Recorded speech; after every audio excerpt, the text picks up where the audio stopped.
আমি একটা মেয়েকে অনেক ভালোবাসতাম, এখন তাকে অনেক ভালোবাসি, কিন্তু সে হঠাৎ করেই হারিয়ে গেল। এখন তাকে ছাড়া আমার তো আর ভালো লাগে না। এখন আমি কি করব? তুমি গাঞ্জা খাও?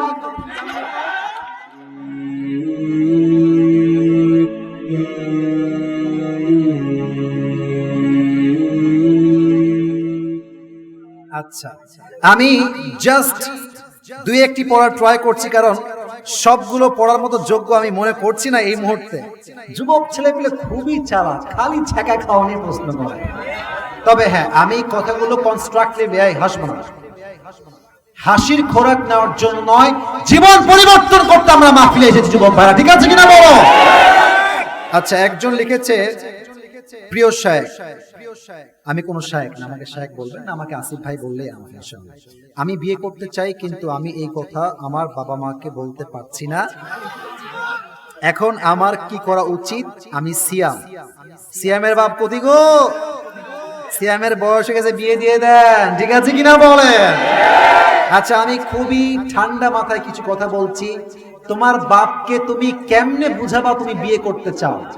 তুমি ইউটিউবে সার্চ করবা, আমার ওয়াজ আছে, আজহারি সাহেবের ওয়াজ আছে, শায়েখ আহমদুল্লাহ হুজুরের ওয়াজ আছে, অল্প বয়সে বিয়ে করলে লাভটা আসলে কি। তোমার বাপ বাসায় আসবে, এমনি হুদায় ওয়াজটা বাজায় দিবে, ওয়াজটা বাজায় দিয়ে তুমি বাথরুমে চলে যাবে। তোমার বাপ শুনবে, কি রে, কথা তো ঠিকঠাক কয়, হতে পারে হুজুরদের কথায় তোমার বাপ তোমাকে বিয়েতে রাজিও তো হতে পারে, ঠিক আছে কিনা বলো? দুই নাম্বার, আর একটা কাজ করতে পারো। রাত বাজে 11টা, ছেলে নাই, কই রে? 12টা, তাও নাই, কই রে? একটার সময় আসছো, কিরে তোর ফোন বন্ধ কেন রে? তুই কল দিচ্ছি, আসিস না বাসায়? বাসায় এসে কি করবো, ভাল লাগে না তোর কথা, ঠিক আছে কিনা বলো? আর একটা কাজ করতে পারো, বাসায় তোমার খাট বড় হলে বলবো, আব্বা এই খাটে আমি শুবো না। তা আব্বা বলবে, কেন রে, খাট তো সুন্দর। বলছে, এই খাটটা কাপল খাট, আমার সিঙ্গেল খাট লাগবে। দেখ, করাত নিয়ে এসে খাটটা মাঝখানে কেটে দিবা, মানে কাটবা বলতে কাটা না, অভিনয় করবা। এতে তোমার বাপ বুঝবে বেটার বয়স হয়েছে, বিয়ে আমার দেওয়াই লাগবে, ঠিক আছে কিনা বলো? আচ্ছা, 4 নাম্বার, অলওয়েজ মন মরা। সালাম দিলে, কিরে আব্বা খাবি না? আসলে ভালো লাগে না। কিরে আব্বা বাহিরে যাবি না? যাও তোমরা, আমি যাব না।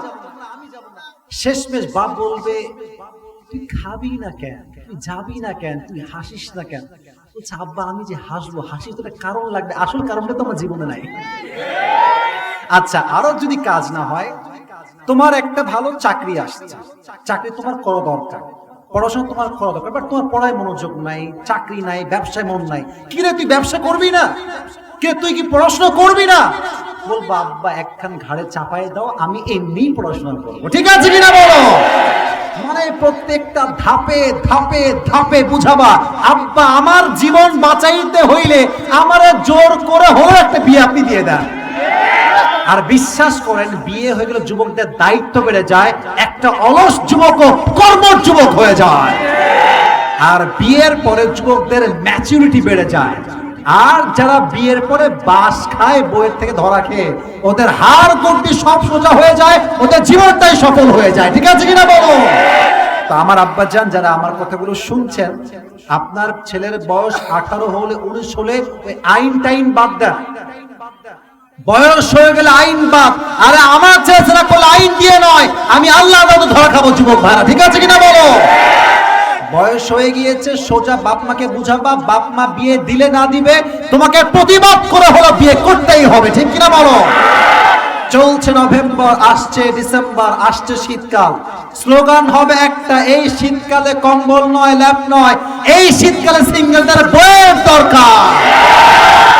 এই যুবকরা বউ ছাড়া এই শীতকাল কাটাতে চায় না। আল্লাহ বাবাদেরকে বোঝার তৌফিক দান করে পড়া, আমিন। আল্লাহ প্রত্যেকটা মাকে বলছে, আমার প্রিয় মায়েরা, ছেলের কষ্ট বাপকে না বলতে পারলেও মা কিন্তু বাপের চাইতে ছেলে কষ্ট একটু বোঝে ভালো। আম্মা জান, আপনার ছেলে বাপকে না বলতে পারলে আপনি একটু কনভিন্স করেন, আপনার একটা কনভিন্সে আপনার চরিত্র ইমান দুইটাই ঠিক হয়ে যায়। আল্লাহ আমার এই যুবকের মনের কষ্ট দূর করে দিক। সকলেই আমরা জবান খুলে পড়ছি আমিন। আচ্ছা ঠিক আছে, লাস্ট ওয়ান পড়ছি। সবাই তাকবীর দেন, লিল্লাহি তাকবীর। আমি একটা মেয়েকে অনেক ভালোবাসতাম, এখন তাকে অনেক ভালোবাসি, কিন্তু সে হঠাৎ করেই হারিয়ে গেল। এখন তাকে ছাড়া আমার তো আর ভালো লাগে না, এখন আমি কি করব? তুমি গাঞ্জা খাও?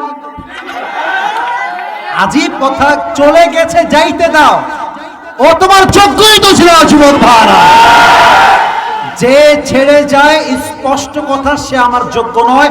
আমার যোগ্য যে আল্লাহ রাইট টাইমে তাকে পাঠিয়ে দিবে, ঠিক কিনা বলো? আচ্ছা, আমার দিকে তাকান, লাস্ট কথা এই ব্যাপারে বলছি। আমি আসিফের কাছে, রাগটা করছেন না তো আপনারা সবাই? আমার কাছে আছে 10 কোটি টাকা। বলেন সবাই, কয় কোটি টাকা?